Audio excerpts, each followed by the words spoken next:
All right, so after completing our investigation, we were able to see different types of rational functions, a simpler reciprocal function, and then how they could get more complicated.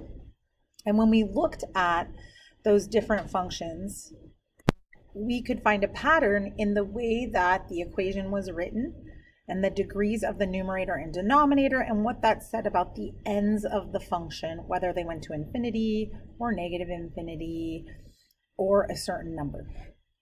So they kind of fell into three categories. We had if the degree of the numerator is greater than the degree of the denominator.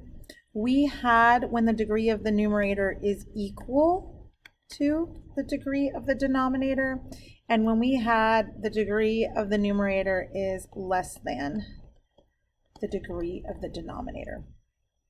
So an example of these, when the numerator has a greater degree than the denominator. An example of this might be y equals x squared plus x minus 6 over x minus 1. You can see that the higher degree is in the numerator.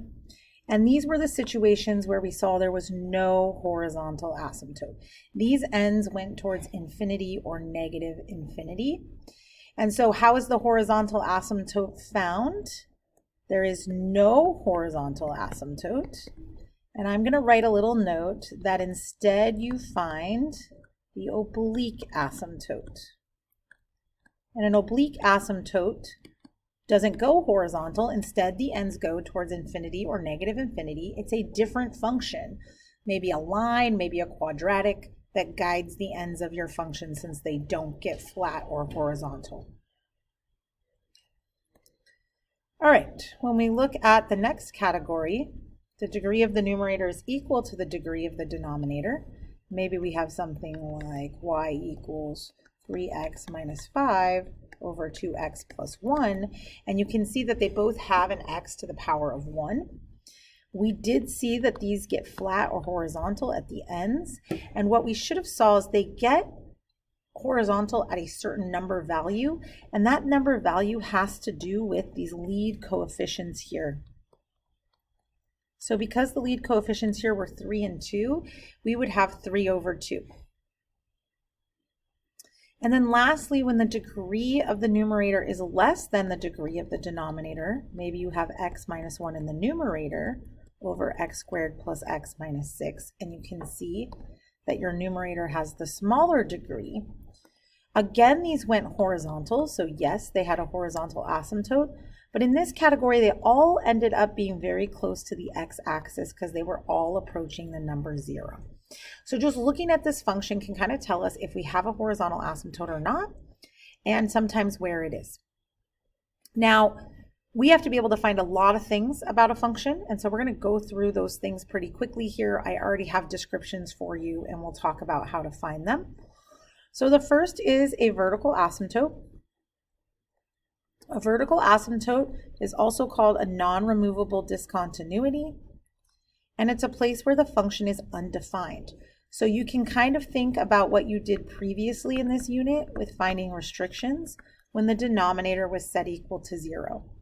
So for example, with a previous equation that we had up there, we had x squared plus x minus 6 over x minus 1, and what we're going to do is we're going to set the denominator equal to 0. So that's where we have a restriction. This can't be 0. So when does x minus 1 equal 0? At an x value of 1. So my vertical asymptote would be the line x equals 1 that this function can't cross because we can't find a value for that.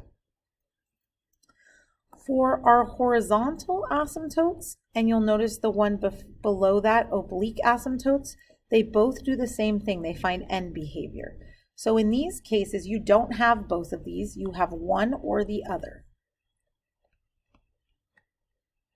not both. Okay, your ends are either horizontal or they're going towards infinity and negative infinity. How to know that is the chart that we looked at above. So the chart from above tells you about your horizontal asymptote, and the place that I mentioned oblique asymptote in that chart above was when the numerator had a higher degree than the denominator. And the example of that was if we had x squared plus x minus 6 over x minus 1, this doesn't have a horizontal asymptote, it has an oblique asymptote. And how I find that oblique asymptote is by dividing and looking at what the answer is.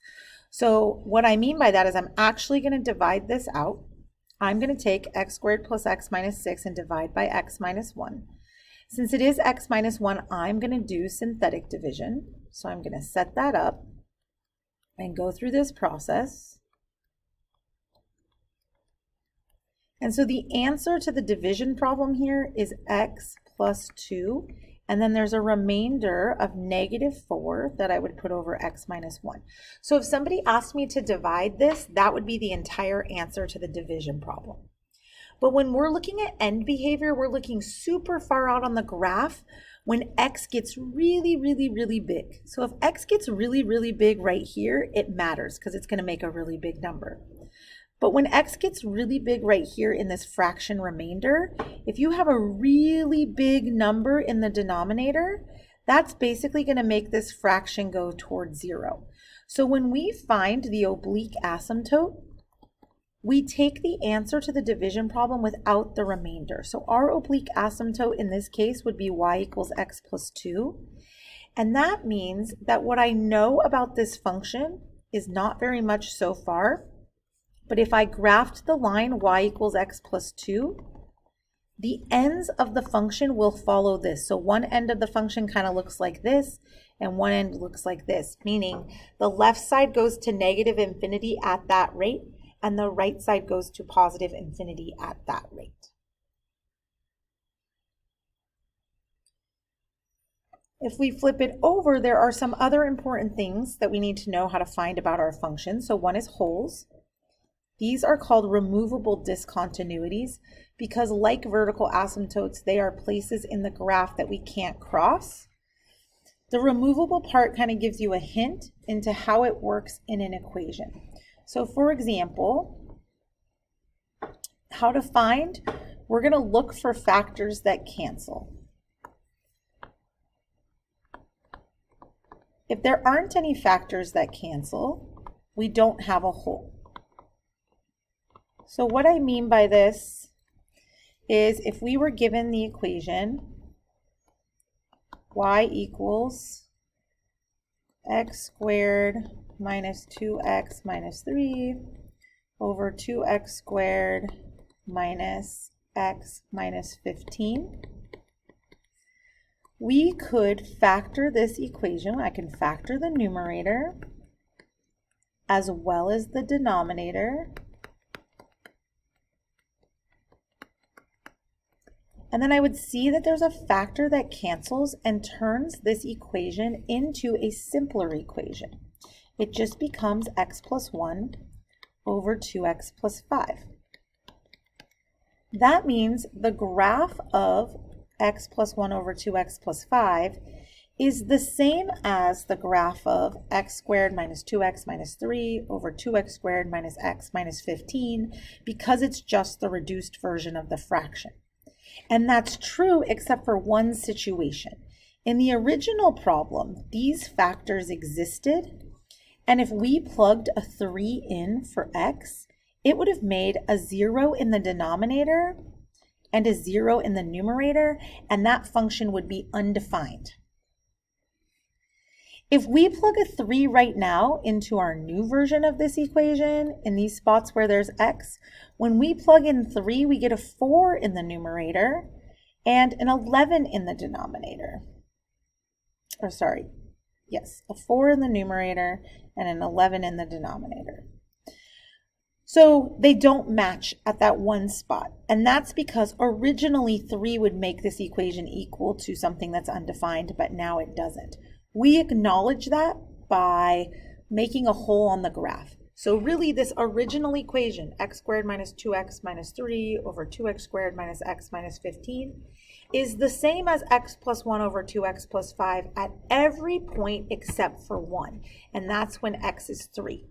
So the fact that the factors canceled means we have a whole. How we write the whole is we write the point that no longer exists in the new equation. So it was an x of 3, where the first equation would have been undefined, but not in the second equation, and I'm getting that from that factor that canceled out. That's what would make that equal to 0. That would be 0 when x is 3.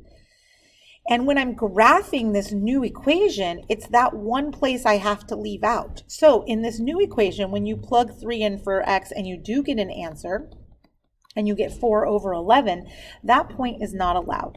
So I'm going to acknowledge that this point is a whole, and that means when I'm drawing this graph, I'm literally going to go to that point and graph it as an open point so everyone knows my graph doesn't actually touch that point. So the last things here are x-intercepts and y-intercepts, and those are found how you normally found them. So for the x-intercepts, you're finding x when y is equal to 0, and for the y-intercepts, you're finding y when x is equal to 0. So I'm going to look at these examples, and so the first thing we want to do is factor them so that we can see if there's a whole or anything else significant. So when you fully factored this first equation, you would end up with these factors in your numerator and denominator. And the first thing you want to recognize is that a factor cancels, which means you have a whole. And that whole has an x coordinate of -2 because that would make that factor equal to 0. The y coordinate of the whole is the new y value you get when you plug -2 into the new version of the equation. So when I plug -2 into the new version of the equation, I get -2. So my whole is at -2, -2. Now, the vertical asymptote is from setting the denominator equal to 0. So when I do that here, I get x plus 3 equals 0, and so x is equal to -3. My horizontal asymptote, since these have the same degree, is y equals 2, and I'm getting that because of the lead coefficients here when they're the same degree. And having that horizontal asymptote means I have no oblique asymptote. My x-intercept is going to be found by finding x when y is 0. In this equation, when y is 0, I plug it in and I solve the equation. So I would multiply both sides by x plus 3 to cancel out the denominator, which leaves 0 on the left and 2 times x plus 1 on the right. I can divide by 2 and subtract 1 and get that x is -1. So my x-intercept will be the point -1, 0. For my y-intercept, I'm going to plug in 0 and see what I would get for y, which ends up being 2/3. For the last example, I want you to try it on your own and then check the note guide solution key on our Canvas. To do that, you go to our home page and you go to Unit Resources or Class Resources. You click on Unit 4 and you should see that note guide there.